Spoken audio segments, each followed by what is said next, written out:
கிழக்கு மாகாணத்தில் நிலவும் மழையுடன் கூடிய வானிலையினால் தாழ்நில பகுதிகள் நீரில் மூழ்கியுள்ளதாக எமது பிராந்திய செய்தியாளர்கள் தெரிவிக்கின்றனர்.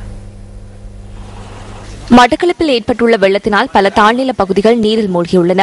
பட்டாபுரம், கோயில் போரதீவு, எரிவில், குருமன்வெளி, மகளூர் முனை, மகளூர், களுவாஞ்சிக்குடி, காத்தான்குடி, ஆரியம்பதி, கழுதாவளை, ஒந்தாச்சிமடம், பட்டிருப்பு, கல்லாறு, பழந்தோட்டம் உள்ளிட்ட பகுதிகள் வெள்ளத்தில் மூழ்கியுள்ளதாக எமது பிராந்திய செய்தியாளர் குறிப்பிட்டார். வெள்ளத்தினால் மட்டக்களப்பு மக்களின் இயல்பு நிலை பெரிதும் பாதிக்கப்பட்டுள்ளதாகவும் அவர் குறிப்பிட்டார்.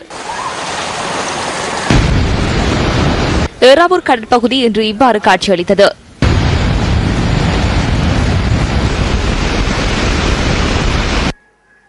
அம்பாறையில் நிலவும் மழையுடன் கூடிய வானிலையினால் மக்களின் அன்றாட நடவடிக்கைகள் பாதிக்கப்பட்டுள்ளன. அம்பாறையில் தொடர்ச்சியாக மழை பெய்து வருவதாக எமது பிராந்திய செய்தியாளர்கள் தெரிவிக்கின்றனர். இதனால் வீதிகளும் விளைநிலங்களும் வெள்ளத்தில் மூழ்கியுள்ளன.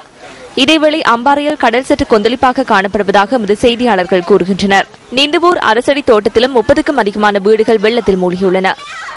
அத்துடன் களியோடி ஆற்றில் நீர் நிறைந்துள்ளதால் வீரையடி களியோடி அணைக்கட்டின் 12 வான்கதவுகள் திறக்கப்பட்டுள்ளன. ஒலிவில் கடற்பகுதியும் சற்று கொந்தளிப்பாக காணப்படுவதாக எமது செய்தியாளர்கள் தெரிவிக்கின்றனர்.